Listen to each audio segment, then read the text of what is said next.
I feel like I say this for every single movie thoughts. I really enjoyed this film, but...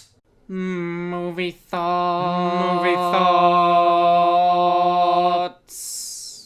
Suicide Squad is the third in the franchise for the DC Cinematic Universe, and this needed to be good. This needed to be really good, because the first two, well, let's just say the first one I don't personally mind, but most of the critics hate, and the second one, wow, even worse, yes. Oh, I hate that, yeah. So, I'm gonna go straight into it. I'm gonna list about 3 pros for this, and then I'll get into the bad stuff and the problems that I had with the film, because there are problems, and there are quite a few of them, unfortunately.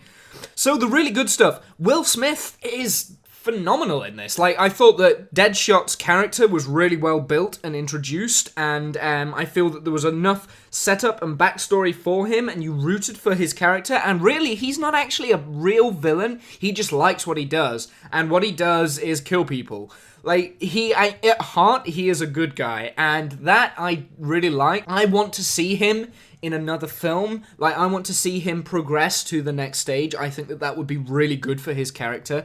Secondly, Margot Robbie blows it out of the park as Harley Quinn. Like, Harley Quinn, for me, is a really special character, and I think that she nails it bang on. Like, that is just perfect. Perfect Harley Quinn. And everything to do with Harley Quinn is fantastic and really well done. And again, all of her backstory is kind of explained through, like, flashbacks and stuff like that. It's very similar to Deadshot, but you still feel for her, and you like the character. Also, she brings humor to the franchise, which is very, very important, because it is pretty much what has been lacking in the franchise so far, is the humor and the more surreal and loose to be free style. Seriously, what the hell's wrong with you people?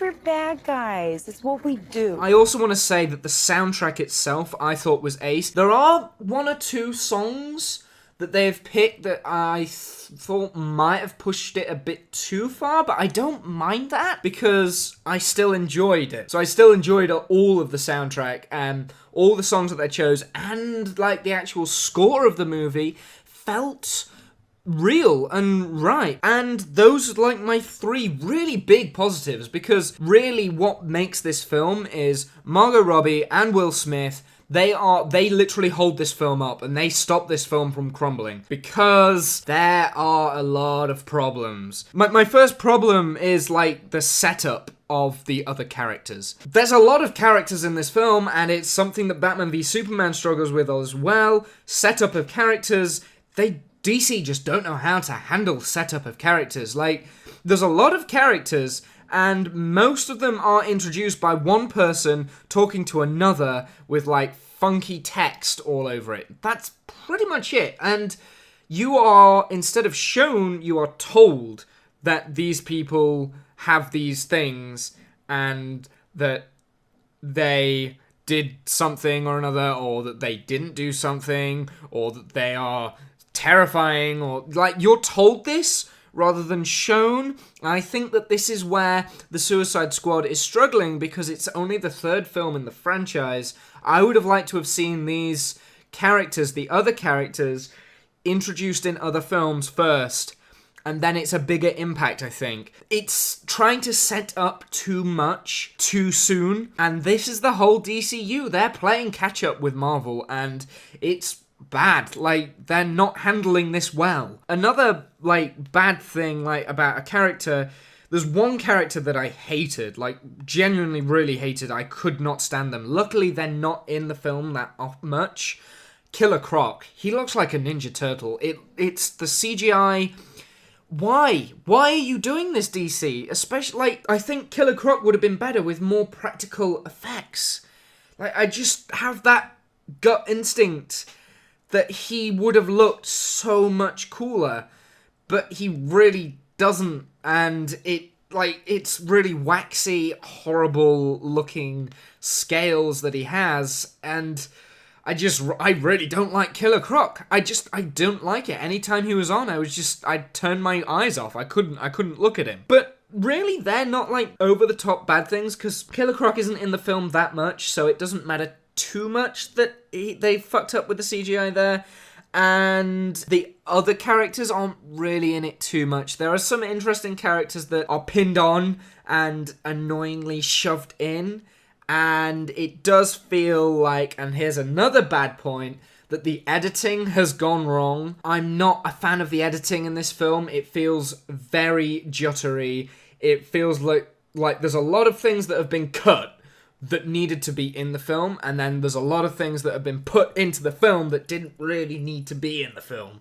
And I'm very interested to see, like, what the deleted scenes are going to be in this film, because I think that there's going to be quite a lot. I generally do think that. Like, it just feels that there's bits missing, especially with the third act, which is another big problem of mine. Like, the first two acts actually go fairly well. They feel fairly smooth. There are bits that don't feel right and are out of place, but the majority of the first two acts work really well. The third act is a mess. Like, it doesn't make sense, and the main problem with that is the villain's motivation. Now, I'm not actually going to spoil what the villain is or who the villain is, so I'm not going to say too much about them. There's a reason, I think, why the villain's been kept out of all the trailer and all the build-up, and it's pretty much because they're shit. Like, it's a pretty bad villain, and because there's a bad villain, and the third act is fighting the villain, it just... It's like, what? Who? What?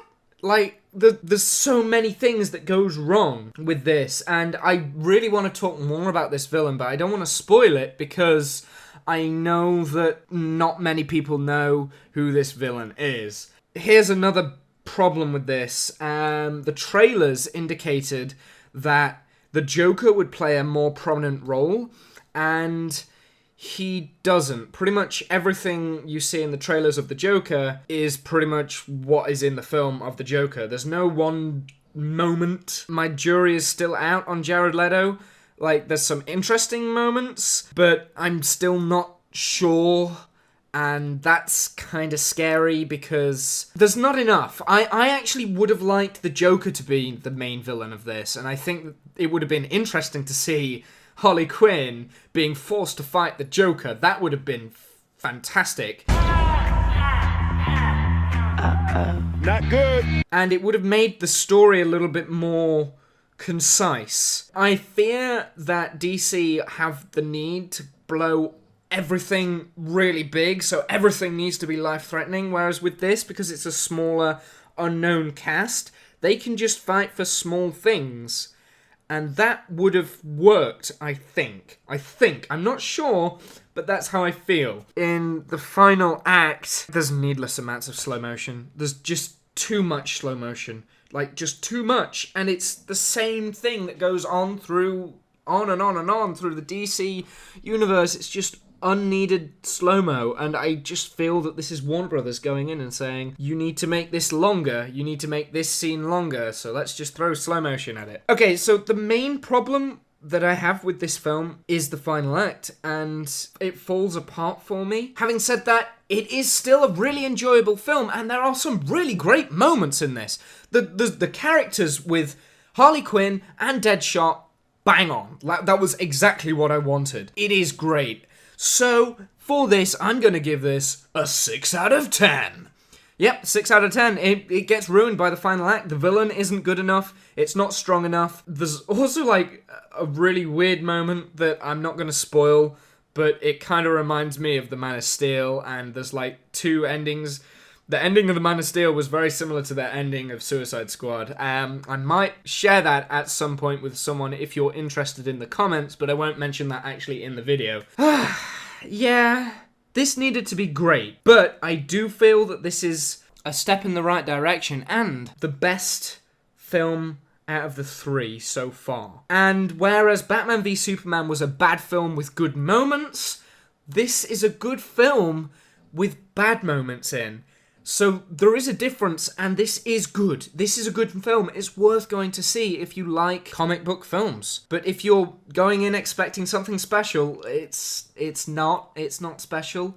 It doesn't deserve all the hate it's been getting, but it definitely doesn't deserve all the praise it's been getting. So yeah, That's my problems with it. If you thought I was right, if you thought I was wrong, let me know in the comments down below, please. I really appreciate it. Anyway, guys, until next time.